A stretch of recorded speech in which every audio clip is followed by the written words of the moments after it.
Greetings, fellow Bible readers. Welcome to week 6 of our Bible read-through. This week we finish up the book of Leviticus and we head into the book of Numbers.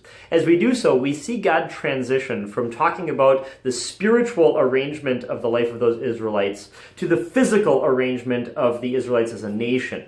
As we do so, we see God remind them and highlight for them in the way he arranged things that spiritual matters were to be at the heart and physical matters were to be arranged around God and his word. It's a powerful lesson for us that in our lives, God is to be at the heart and the center. We are to be concerned about spiritual matters and then arrange physical matters around them. So let's get into the readings for each day. As we continue to go through the book of Leviticus, we'll again this week see some key themes and thoughts that are brought out by looking for particular words. And with the reading for day 1, as we look at Leviticus chapters 21 through 23, the key word we want to think about is the word priest. We see regulations for how those priests were to serve God and the regulations to keep them holy. In the last chapter, we do start to get into the arrangement of the worship calendar for those Israelites. On day 2, we continue to see that worship calendar of the Israelites with the festivals they observed being laid out in greater detail. We also see some of the objects that were used in worship. The key thing you'll want to pay attention to from day 2 is the description of the year of Jubilee. The freedom and the rest that were such key parts of that day, that year of Jubilee, were really meant to be a picture for those Israelites of the rest and the freedom that would come through the ultimate Savior, Jesus. On day 3, we wrap up the book of Leviticus with chapter 27, and then we head into Numbers chapter 1.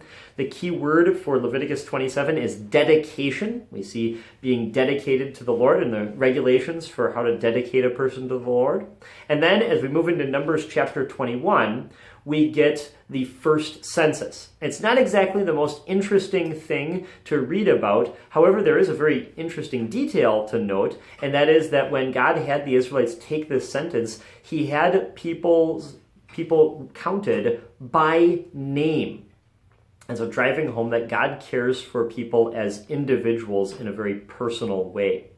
On day 4, as we get into Numbers chapters 2 and 3, we see God describe the physical arrangement for the camp of that nation of Israel. And it was arranged physically with the tent of meeting, the tabernacle, at its heart.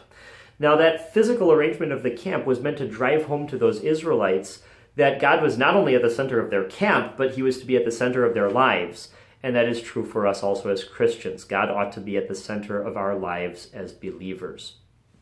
On day 5, we get into Numbers chapters 4 through 6. And the key detail you'll want to watch for in those chapters is the description of the Nazirite vow in chapter 6. The reason why you'll want to pay attention to that is because we will come across a number of Nazirites in the course of the Old Testament, and many of them are pictures for what Jesus would be like.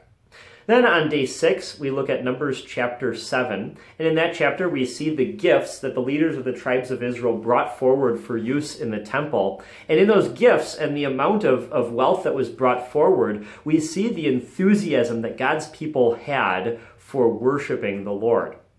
And then finally on day 7, we continue to see that enthusiasm for worship of the Lord as the Israelites celebrated the Passover on its first anniversary. And people were so excited and eager to take part in it that even people who were unclean were expressing a desire for how can we still observe this even though we are ritually unclean. The other thing that's interesting to note about day 7 with its reading up to Numbers chapter 10 is we get a little glimpse into how God on a daily basis protected and guided those people of Israel in a special way. And that special care and guidance that God provided to those people of Israel in the Old Testament is certainly a reminder for us of God's continued care and his provision for us as we go through our daily lives to our home in heaven. That's all for this week. We'll see you next week.